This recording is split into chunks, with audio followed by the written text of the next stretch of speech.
Hello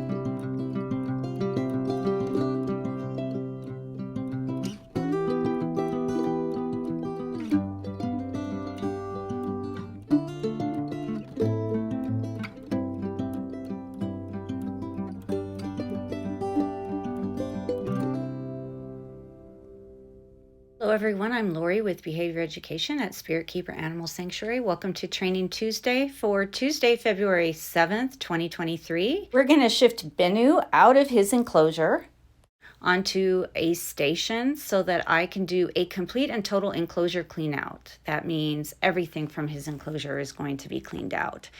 And I'm going to replay that last clip and I'm going to point something out for you. You might be wondering why I have these two red targets on his station, and there's no reason other than I just stored them there. It was convenient for me to put them there out of the way. Pythons cannot perceive colors in the red wavelength. And so that is what's known as an S delta. It's a stimulus that he is not going to respond to because he's never been reinforced for responding to that. Bennu has always been reinforced for responding to this specific round lime green target, the one I have on this stick. And that is what then is known as a discriminative stimulus. That is what he has been reinforced for responding to. And so that is what he will respond to, and he will ignore the other targets because they don't mean anything to him. And all he's doing is shifting off of his shelf and onto the station. It's very simple. I just wasn't sure if I wanted to shift him over the PVC perch or under it, and so I let him decide. I moved the target above the PVC perch to give him an opportunity to come up and over the perch if that made him feel more secure.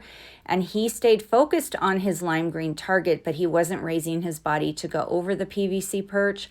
So that told me that he preferred to stay the course he was on and go underneath the perch and just move his body out onto the flat surface of the station. And that's fine. I just needed to make sure that once his body was completely out and I delivered the reinforcement, that he had something to anchor onto as he was coming out of his enclosure, or he had something to anchor onto on the station so he didn't fall as he was holding onto his meal, or so that he didn't try to grip onto the log or the tree branch or something that was still in his enclosure, since I wanted him completely out. Many people ask me how often I do 100% complete enclosure cleans, and I don't do that very often, maybe once or twice a year, unless the snake has made a really terrible mess inside. I do spot cleaning, and I may change the substrate one time and then clean all the furnishings another time, but I rarely take 100% of everything out and scrub it and clean. That's only going to be once or twice a year. So I want you to note that I've got this station on wheels, so it was easy to move him. And I'm going to show you at the end exactly what I used to do that. And I've never used that particular station on wheels before. I improvised, and I'll show you that. So this is me putting him back in. Here, I want you to note that I've put him at the other end of his enclosure. So basically that end of the enclosure is against a wall and a window, and it's boxed in by my office and some other enclosures. So that's a dead end.